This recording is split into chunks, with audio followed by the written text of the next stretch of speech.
don't need talent to fight, Streak. Zimbabwe coach Heath Streak lost his gruntle.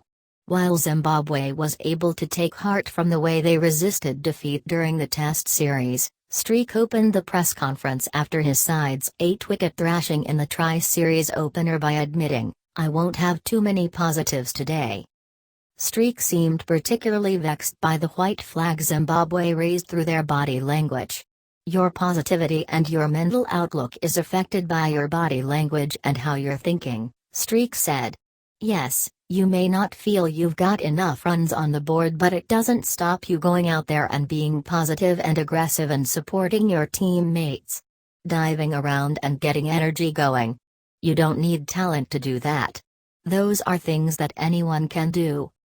It's something we talk about a lot, the scoreboard not impacting on your actions and your outlook on what you're trying to achieve out there.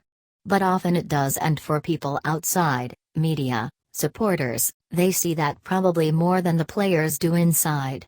It's certainly something that I'm putting a high priority on addressing." Though Zimbabwe's 154 was woefully under par, the Tri-Series opener really seemed to turn on the first ball of Zimbabwe's bowling effort. Tinashe Panyangara, returning to the side after overcoming a back injury that kept him out of the squad since June, produced a delivery that curled away to take Dhananjaya da Silva's outside edge.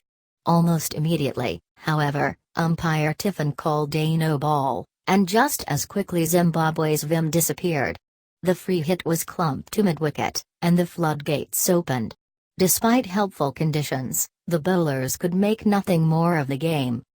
Da Silva, man of the match for his unbeaten 78, admitted his dismissal at that stage could very much have made a difference to the result. "The ball was seaming around, and if I had got out at that time, maybe 3 or more wickets would have fallen," Da Silva said.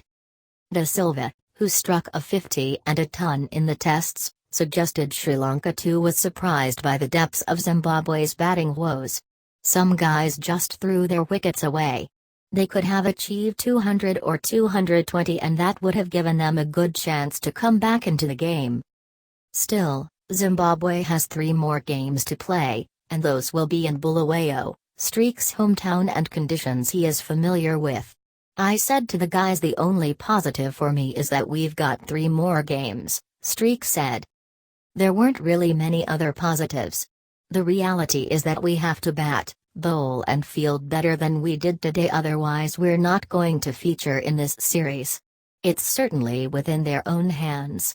There's also lots of work for me and the coaching staff to do, but we talk about people taking responsibility, and when you say that, generally you're looking at your senior players to do that. They're going to have to start putting their hands up,